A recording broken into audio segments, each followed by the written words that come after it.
ప్రస్తుతం పశ్చిమ గోదావరి జిల్లా తునిలో ఉద్రిక్త పరిస్థితులు కనిపిస్తున్నాయి. తునిలో రైల్వే రత్నాచల్ ఎక్స్‌ప్రెస్‌కు ఆందోళనకారులు నిప్పులు పెట్టారు.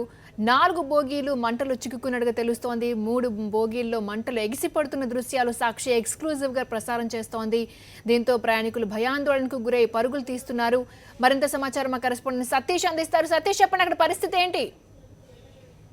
క్రాంతి, ఒక్కసారిగా కాపు గర్జన సభ ఏదైతే ఉందో రాష్ట్ర ప్రభుత్వం కాపులను మోసగిస్తుందన్న, కాపులను బీసీలు చేస్తారన్న నినాదంతో చేపట్టిన ఆందోళన ఉద్రిక్త వైపు మారిందని చెప్పొచ్చు. ఒకసారిగా కాపు ఐక్య గర్జన సమావేశం నుండి లక్షల మంది ఎవరైతే ప్రశ్న హాజరైన యువత కార్యకర్తలు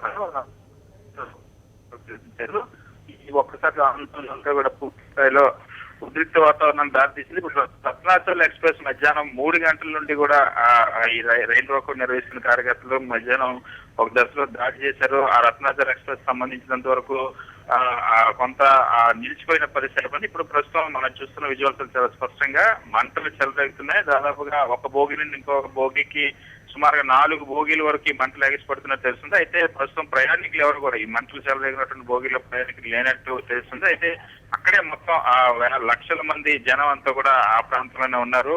ఒక్కసారిగా రైలు బోగీలన్నీ కూడా మంటలు అంటుకున్న పరిస్థితి ఏర్పడింది. ఎలా మంటలు వ్యాపించింది, ఎక్కడ మొదలైంది, దీనికి కారణం ఏంటనే తర్వాత ఇచ్చినప్పుడు కూడా ప్రస్తుతం ఆందోళన అయితే మాత్రం యథాతథంగా కొనసాగుతూనే ఉంది. ఓవైపు జాతీయ రహదారి పైన, చెన్నై జాతీయ రహదారి పైన పూర్తి స్థాయిలో వాహనాలు రాకపోకలను నిలిచిపోయినాయి. రోడ్డు పైన బైఠాయించిన పరిస్థితి.